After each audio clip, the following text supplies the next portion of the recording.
Hello les amis, je vous retrouve pour une nouvelle vidéo sur le football français et la Nationale 1 et je vais vous présenter le match Dijon contre Concarneau. C'est un match qui a lieu ce vendredi 4 avril 2025 à 19h30 pour le compte de la 28e journée du championnat de France de football de Nationale 1 saison 2024-2025. Alors Dijon c'est le 6e du classement qui reçoit Concarneau le 12e. Dans cette vidéo on va revenir sur le classement de la Nationale 1 avec les statistiques des deux équipes. On verra également le classement des meilleurs buteurs en National 1 ainsi que pour ces deux équipes en National 1. Puis on enchaînera par tous les résultats et stats de tous les matchs joués, toutes compétitions confondues depuis le début de la saison par Dijon et Concarneau, avec les résultats et stats à domicile de Dijon, les résultats et stats à l'extérieur de Concarneau, ce qui nous permettra d'avoir une idée et une tendance à cette rencontre. Et donc au classement, on a donc Dijon qui est 6ème avec 37 points en 25 matchs, 9 victoires, 10 nuls, 6 défaites, 26 buts marqués, 23 encaissés, plus 3 de différence de but. Ils ont un match en retard comparé aux deux équipes devant eux. S'ils gagnaient le match en retard, ils pourraient même être 4ème du classement avec 40 points. Alors après, sinon, il faut regarder plus haut. Ils sont à 7 points de retard, mais même nombre de matchs joués que la 3ème place. Donc c'est vrai qu'avec les victoires à 3 points, ça peut aller vite, mais sauf que les 3 premiers, ils carburent et ils gagnent quasiment tout.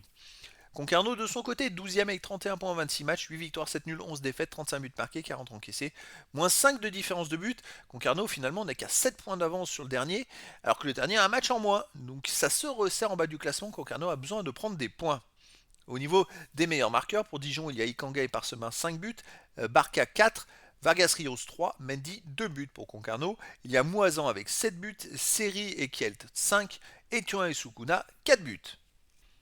Les résultats, toutes compétitions confondues depuis le début de la saison, Dijon 30 matchs joués, 13 victoires, 11 nuls, seulement 6 défaites, 41 buts marqués, 27 encaissés, plus 14 de différence de but. Ils sont invaincus, Dijon sur les 5 derniers matchs, avec 2 victoires mais 3 matchs nuls. Et avant, c'est vrai qu'ils avaient enchaîné 5 matchs de suite sans gagner, avec 2 défaites et 3 matchs nuls. Donc voilà, sur les 10 derniers matchs, c'est seulement 2 victoires. C'est aussi 6 matchs nuls et 2 défaites. Et c'est le problème, c'est qu'ils font trop de matchs nuls. Et c'est pour ça qu'ils n'arrivent pas à remonter plus haut au classement.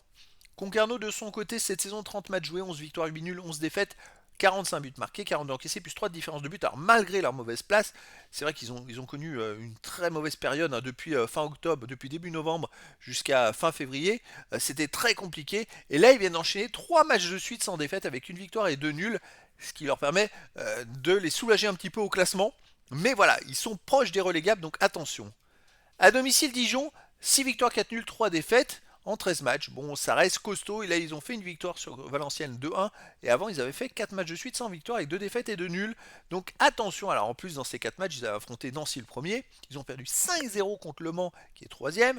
C'est quand même, ils ont affronté les gros. Et Orléans, qui est 4ème. Mais ils n'arrivent pas à gagner contre les gros. C'est le problème. Alors qu'avant, il y a eu une période en début d'année où ils ont enchaîné quand même 7 matchs de suite sans encaisser de but à la maison. Concarneau à l'extérieur, 6 victoires, 3 nuls, 8 défaites. Et surtout, ils n'ont pas gagné sur les 4 derniers matchs avec un nul et 3 défaites. Avant, il y a eu une victoire et avant 3 défaites et un nul. Donc c'est vrai que sur les 9 derniers matchs à l'extérieur, c'est une victoire, 2 nuls et 6 défaites. Quand même très compliqué à l'extérieur. On va voir ce que ça va donner à Dijon. Pour moi, Dijon est favori contre Concarneau et je verrais bien une victoire de Dijon 2 buts à 1. Mais après, dans le foot, tout est possible. Et donc, les amis, je vous donne rendez-vous ce vendredi 4 avril 2025 à 19h30 pour le match de football de la 28e journée du championnat de France de National 1 saison 2024-2025. Dijon, le 6e du classement, reçoit Concarneau, le 12e. Voilà, les amis, je vous dis à très bientôt pour une nouvelle vidéo.